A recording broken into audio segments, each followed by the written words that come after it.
ಬೆಳಿಗ್ಗೆ ಟಿವಿ ವಾಹಿನಿ ಮುಖವಾಗಿ ಒಂದು ಪ್ರಚಾರ ಆಗ್ತಾ ಇದೆ.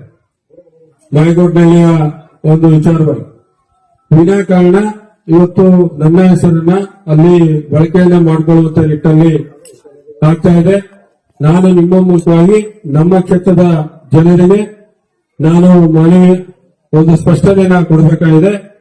ಇವತ್ತು ನಾವು ಹಲವಾರು ಗ್ರಾಮಗಳಿಗೆ ಭೇಟಿಯನ್ನು ಕೊಡ್ತೀವಿ. ಭೇಟಿಯನ್ನು ಕೊಟ್ಟಂತ ಸಂದರ್ಭದಲ್ಲಿ ಬಂದು ಫೋಟೋ ತೆಗೆಸ್ಕೊಳ್ಳೋದು ಮತ್ತೊಂದು ಅವೆಲ್ಲ ಮಾಮೂಲಿ.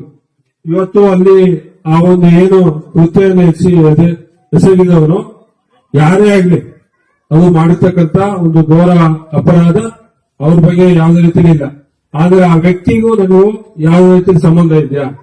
ವಿನಾಕಾರಣ ಇದರಲ್ಲಿ ಕಾಂಗ್ರೆಸ್ ಕಾರ್ಯಕರ್ತ ಏನು ಕಟ್ಟ ಬೆಂಬಲಿಗ ಅಂತ ಹೇಳಿ ಕೊಡ್ತಾರೆ. ಇವತ್ತು ಕಟ್ಟ ಬೆಂಬಲಿಗರಾಗಬೇಕಾದ್ರೆ ಏನಾಗ್ಬೇಕು?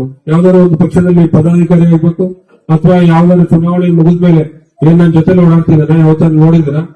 ಯಾವತ್ತಿಲ್ಲ. ಯಾವ್ದೋ ಒಂದು ಹಳೆ ಫೋಟೋ ಇಟ್ಕೊಂಡು ಇವತ್ತು ವಿನಾಕಾರಣ ನನ್ನ ಹೆಸರಿಗೆ ಒಂದು ಕಪ್ಪು ಚುಕ್ಕಿಯನ್ನು ತರುವಂತ ನಿಟ್ಟಲ್ಲಿ ಈ ಒಂದು ಪ್ರಸಾರ ಆಗ್ತಾ ಇದೆ. ನಿಮ್ಮ ಮೂಲಕವಾಗಿ ನಾನು ಆ ವಾಹಿನಿಗಳಿಗೆ ವಿನಂತಿಯನ್ನು ಮಾಡ್ಕೊಳ್ಳೋದು, ಆ ವ್ಯಕ್ತಿಗೂ ನನಗೂ ಯಾವುದೇ ರೀತಿ ಸಂಬಂಧ ಇಲ್ಲ.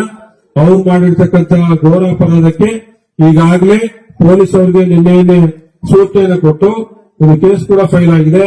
ಸೂಚನೆ ಕೊಟ್ಟು ನಿನ್ನೆ ರಾತ್ರಿ ಆ ವ್ಯಕ್ತಿ ಅರೆಸ್ಟ್ ಕೂಡ ಆಗಿದ್ದಾನೆ.